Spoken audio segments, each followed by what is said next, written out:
दोपहर 1 बजे एक हादसे में अपनी माँ बाप को खो देने के बाद राम अपने पड़ोस के चचा के होटल में काम करता है। राम की उम्र अब 18 साल है। राम बहुत ही अच्छा और मेहनती लड़का है। इससे कभी किसी काम में कोई गलती नहीं होती थी। लेकिन एक दिन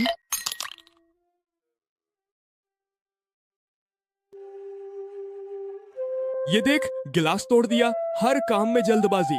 बचपन में भी तेरी जल्दबाजी की वजह से ही तूने अपने माँ बाप को खोया था, और अब मेरी दुकान का भी बेड़ा गर्क कर रहा है। मुझसे गलती हो गई काका।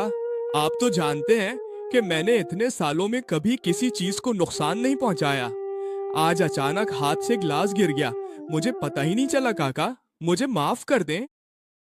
माफ कर दूं तो क्या मेरा ग्लास फिर से वैसा ही हो जाएगा? तुम्हें पता है शीशे के ग्लास की कीमत कितनी है? काका, आप एक काम करें, इस महीने की मेरी तनख्वाह से गिलास की कीमत काट लें। मैं आइंदा बहुत एहतियात से काम करूंगा। अब कोई गलती नहीं होगी। सपने की 12 तारीख से मतलब ये है कि मैं अब तुम्हें काम पर नहीं रखूंगा। आज तुमने मेरे होटल में शीशे का ग्लास तोड़ दिया है। आगे जाकर न जाने और कितनी चीजों का नुकसान करोगे, इसका कोई भरोसा नहीं। नहीं बाबा, इससे बेहतर है कि अब तुम मेरे होटल में काम ना करो। नहीं काका, आप ऐसा ना करें। मैं कहाँ जाऊंगा? मैं क्या काम करूंगा? मैं क्या खाऊंगा? काका, आप तो जानते हैं कि मेरा और कहीं जाने का कोई ठिकाना नहीं है, और इसके अलावा मुझे और कौन काम देगा, आप ही बताएं। लेकिन मैं नहीं जानता बेटा। मैंने ही तुम्हें बचपन से खिलाया, पढ़ाया और इंसान बनाया है। अब अगर हो सके तो कहीं और काम ढूंढ लो। मैं तुम्हें अपने होटल में अब नहीं रखूंगा। ऐसे मत कहें काका। मैं तो बचपन से आपके पास ही काम कर रहा हूँ। मैं तो कुछ भी नहीं जानता, ना ही पहचानता हूँ। ये ले, इस महीने की आधी रकम, और बाकी पैसे जो तूने गिलास तोड़ा था उसके हर्जाने के तौर पर मैंने काट लिए हैं। अब जहां चाहे जा। मेरे होटल का नुकसान मैं अब इस तरह नहीं देख सकता।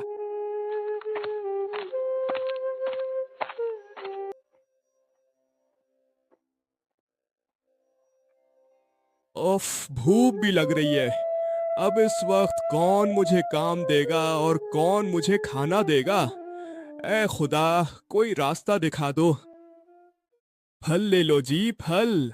अच्छे अच्छे ताजा फल हाथ में हैं। आए आए, फल ले जाए। अरे, वो एक दादाजी फल बेच रहे हैं। क्यों ना उनके पास जाकर पूछूं कि कोई काम है या नहीं।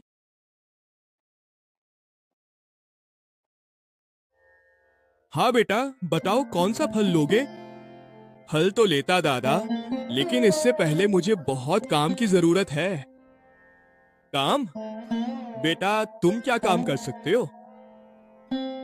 मैं हर तरह का काम कर सकता हूँ। क्या आपके पास कोई काम है? अगर है तो बताएं दादा। अच्छा, पहले तुम क्या काम करते थे? असल में दादा, मैं बचपन में अपने माँ बाप को खो बैठा था।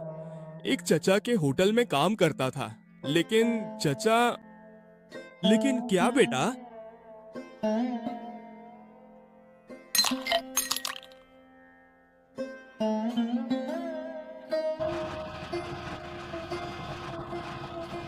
ये तो तुम्हारे साथ बहुत बुरा हुआ यार। और अगर मेरा बचपन बुरा ना होता तो आप मुझे बता सकते थे दादाजान कि कोई इतनी छोटी उम्र में अपने वालिदैन को खो देता है। बताओ मेरे प्यारे, ये तुम्हारे माथे पर था इसीलिए ऐसा हुआ। फिक्र मत करो, अब तुम्हें रोना नहीं पड़ेगा। इस सेब को पकड़ो और पहले देखते हैं कि ये कैसा लगता है। दादा के सेब की कीमत कितनी थी? तुम ठहरो, आपको इस सेब के लिए मजीद अदायगी नहीं करनी पड़ेगी। अगर आप ऐसा कहते हैं तो इससे आपके कारोबार को नुकसान पहुंचेगा, और मैं नहीं चाहता कि किसी और के कारोबार को नुकसान पहुंचे। ठीक है बच्चे, क्या तुम नौकरी की तलाश में नहीं हो? जी दादाजी, आपको कोई काम है? काम का कहना है। तुम मेरी रेडी पर फल बेच सकते हो? हाँ, मैं कर सकता हूँ। तो फिर एक काम करो, ये फल मोहल्ले मोहल्ले जाकर बेच आओ। मेरी उम्र हो गई है, इसलिए अब कहीं ले जाना मेरे बस की बात नहीं रही। मेरी मदद करने वाला भी कोई नहीं है। मैं अपने घर में अकेला रहता हूँ। सच में दादा? अरे क्या मैं तुम्हारे साथ मजाक कर रहा हूँ? अच्छा ठीक है दादा, आप मुझे बता दें कि कौन सा फल कितने दाम में बेचना है। फिर देखें मैं कैसे सारे फल बेचकर आता हूँ। उसके बाद बूढ़े आदमी ने नाम को सब कुछ समझा दिया।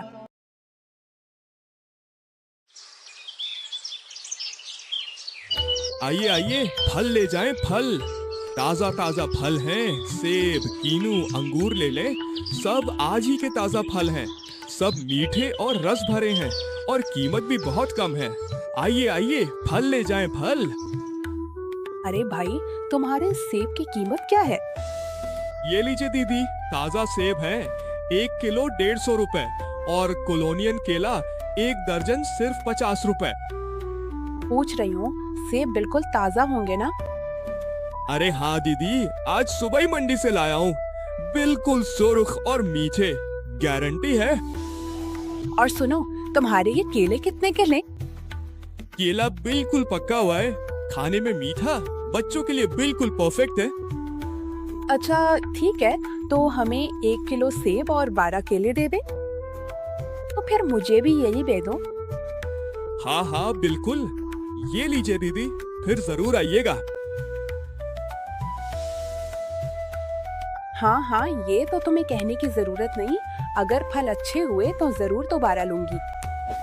फल बिल्कुल अच्छे होंगे, ये राम की गारंटी है। एक बार खाओगे तो फिर से लोगे। आइए आइए, फल ले जाइए। फल बिल्कुल ताजा हैं। सेब, कीनू, अंगूर लीजिए।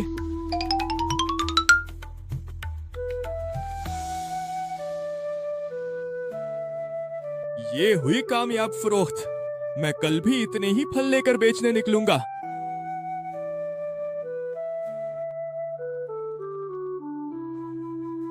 आइए आइए, फल ले जाइए। अच्छे अच्छे ताजा फल हैं, फल लीजिए।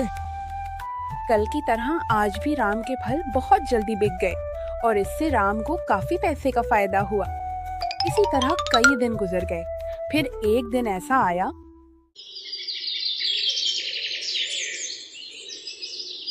दादाजान, आप जानते हैं कि अब जब आप मोहल्ले से मोहल्ले जाते हैं तो फल बहुत जल्द बिकने लगते हैं।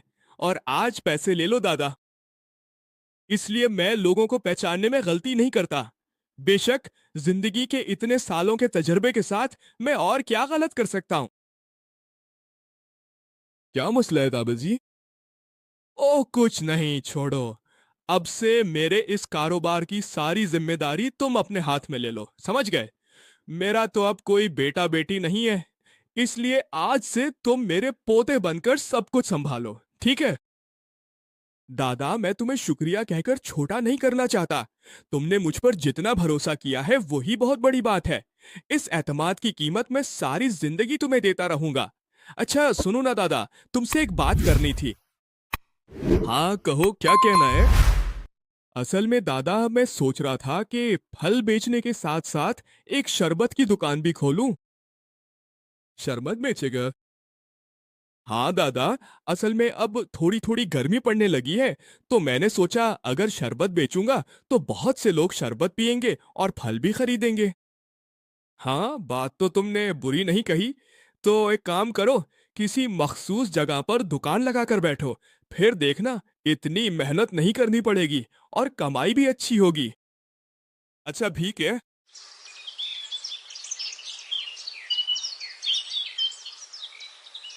आइए आइए, फल ले जाएं फल। और साथ में फलों का शरबत पी कर जाएं। यहाँ हर तरह के फलों के शरबत मिलेंगे।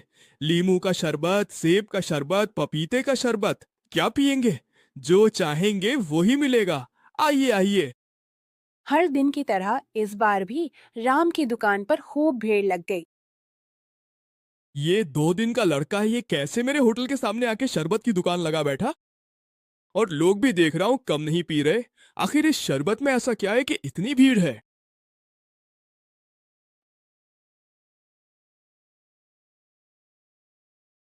उफ, मुझसे तो अब बर्दाश्त नहीं हो रहा। एक तो राम के होटल छोड़कर जाने के बाद वैसे ही कोई खास ग्राहक नहीं आता, और इधर अपनी दुकान पर तो लोगों की भीड़ ही खत्म नहीं हो रही।